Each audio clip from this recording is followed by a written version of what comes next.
سورة الرعد. بسم الله الرحمن الرحيم. ألف لام ميم را. تلك آيات الكتاب والذي أنزل إليك من ربك الحق ولكن أكثر الناس لا يؤمنون. الله الذي رفع السماوات بغير عمد ترونها ثم استوى على العرش وسخر الشمس والقمر كل يجري لأجل مسمى يدبر الأمر يفصل الآيات لعلكم بلقاء ربكم توقنون. وهو الذي مد الأرض وجعل فيها رواسي وأنهارا ومن كل الثمرات جعل فيها زوجين اثنين يغشي الليل النهار إن في ذلك لآيات لقوم يتفكرون. وفي الأرض قطع متجاورات وجنات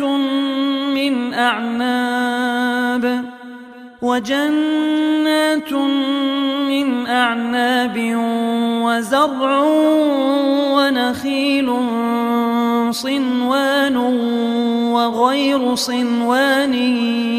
يسقى بماء واحد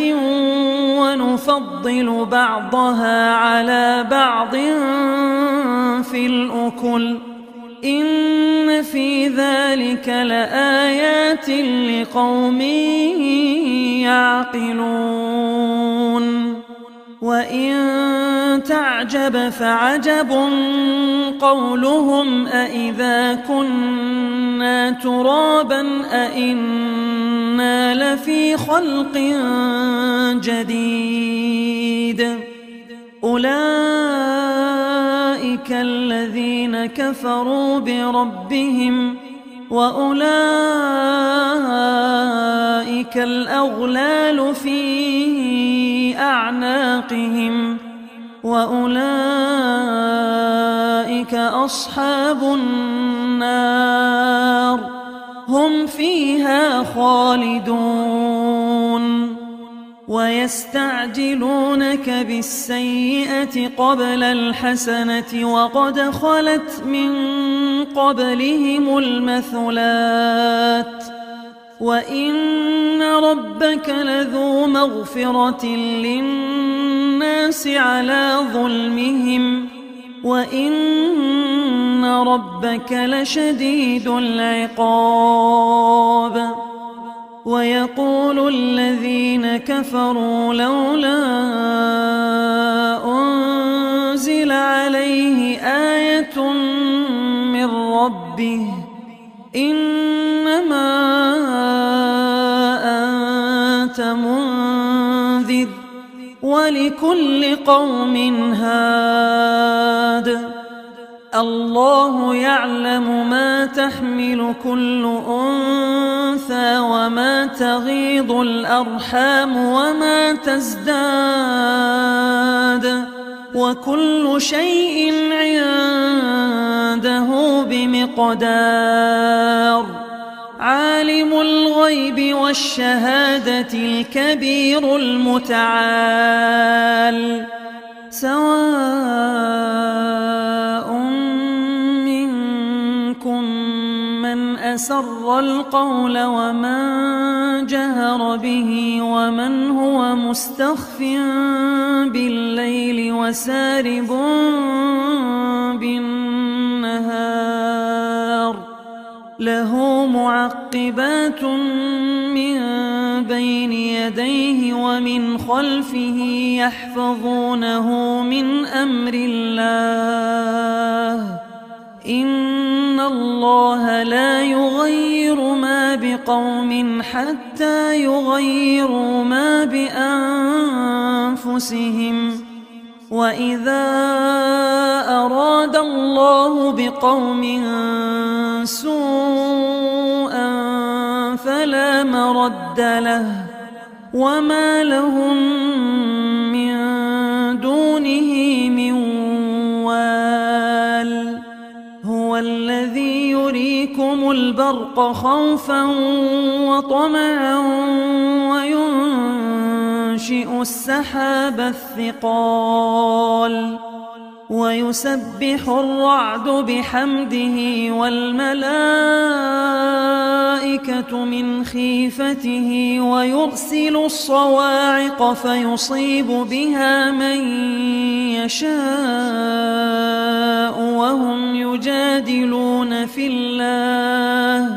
وهم يجادلون في الله وهو شديد المحال له دعوة الحق والذين يدعون من دونه لا يستجيبون لهم بشيء إلا كباسط كفيه إلى الماء ليبلغ فاه وما هو ببالغه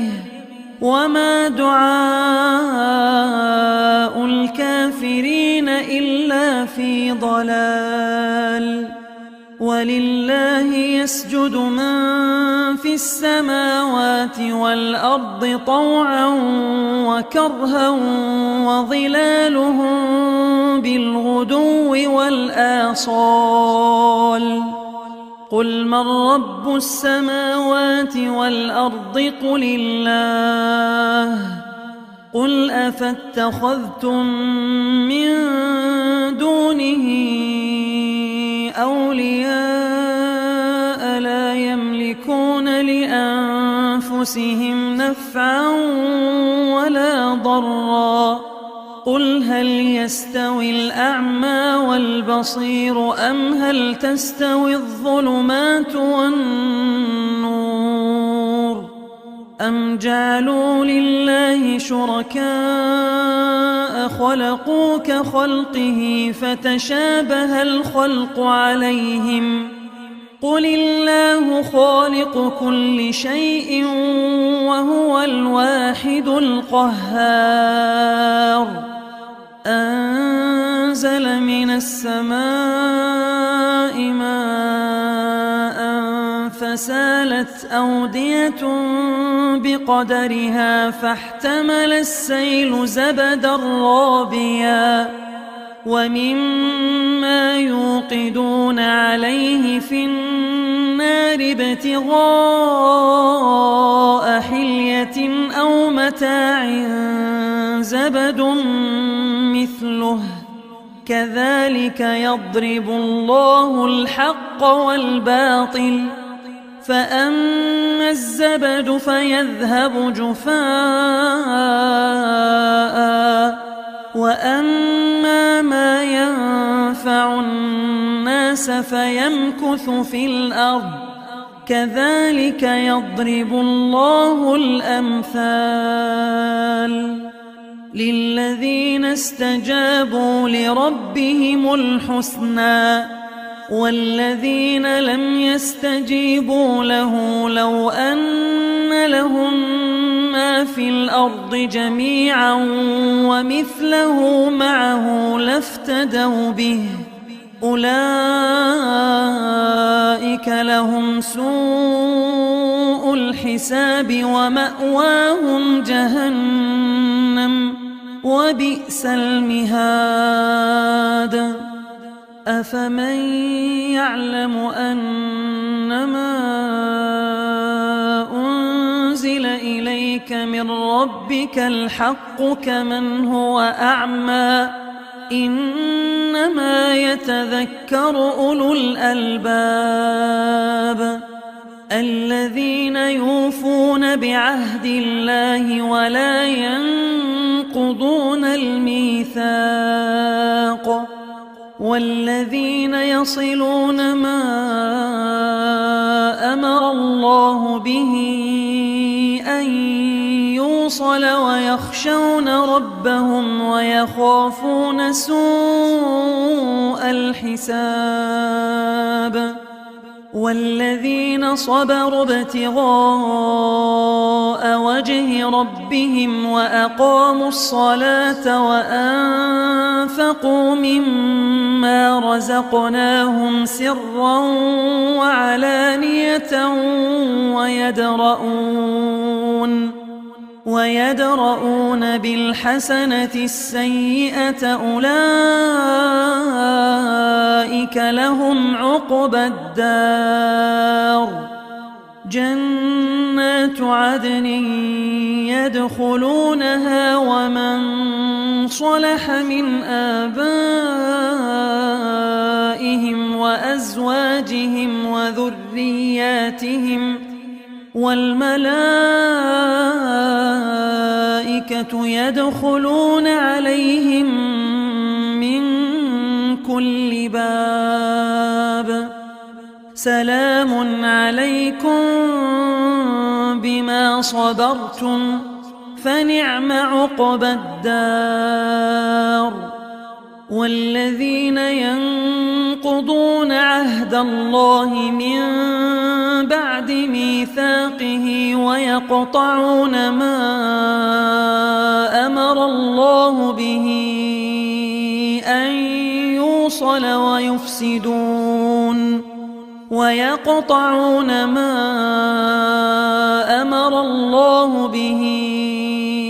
أن يوصل ويفسدون في الأرض أولئك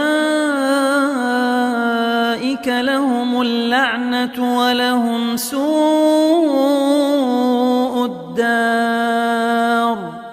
الله يبسط الرزق لمن يشاء ويقدر وفرحوا بالحياة الدنيا وما الحياة الدنيا في الآخرة إلا متاع ويقول الذين كفروا لولا أنزل عليه آية من ربه قل إن الله يضل من يشاء ويهدي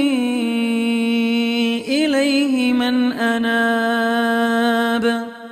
الذين آمنوا وتطمئن قلوبهم بذكر الله ألا بذكر الله تطمئن القلوب الذين آمنوا وعملوا الصالحات طوبى لهم وحسن مآب كذلك أرسلناك في أمة قد خلت من قبلها أمم لتتلو عليهم الذي أوحينا إليك وهم يكفرون بالرحمن قل هو ربي لا إله إلا هو عليه توكلت وإليه متاب ولو أن قرآنا سيرت به الجبال أو قطعت به الأرض أو كلم به الموتى بل لله الأمر جميعا أفلم ييأس الذين آمنوا أن لو يشاء الله لهدى الناس جميعا ولا يزال الذين كفروا تصيبهم بما صنعوا قارعة أو تحل قريبا من دارهم حتى يأتي وعد الله إن الله لا يخلف الميعاد. ولقد استهزئ برسل من قبلك فأمليت للذين كفروا ثم أخذتهم فكيف كان عقاب. أفمن هو قائم على كل نفس بما كسبت وجعلوا لله شركاء قل سموهم أم تنبئونه بما لا يعلم في الأرض أم بظاهر من القول بل زين للذين كفروا مكرهم وصدوا عن السبيل ومن يضلل الله فما له من هاد. لهم عذاب في الحياة الدنيا ولعذاب الآخرة أشق وما لهم من الله من واق. مثل الجنة التي وعد المتقون تجري من تحتها الأنهار أكلها دائم وظلها تلك عقبى الذين اتقوا وعقبى الكافرين النار. والذين آتيناهم الكتاب يفرحون بما أنزل إليك ومن الأحزاب من ينكر بعضه قل إنما أمرت أن أعبد الله ولا أشرك به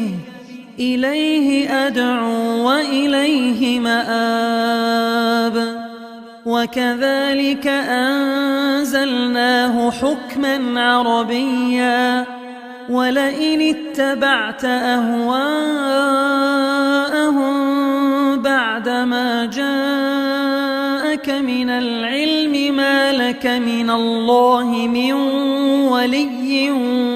ولا واق. ولقد أرسلنا رسلا من قبلك وجعلنا لهم أزواجا وذرية وما كان لرسول أن يأتي بآية إلا بإذن الله لكل أجل كتاب يمحو الله ما يشاء ويثبت وعنده أم الكتاب. وإما نرينك بعض الذي نعدهم أو نتوفينك فإنما عليك البلاغ وعلينا الحساب. أولم يروا أنا نأتي الأرض ننقصها من أطرافها والله يحكم لا معقب لحكمه وهو سريع الحساب. وقد مكر الذين من قبلهم فلله المكر جميعا يعلم ما تكسب كل نفس وسيعلم الكفار لمن عقبى الدار. ويقول الذين كفروا لست مرسلا قل كفى بالله شهيدا بيني وبينكم ومن عنده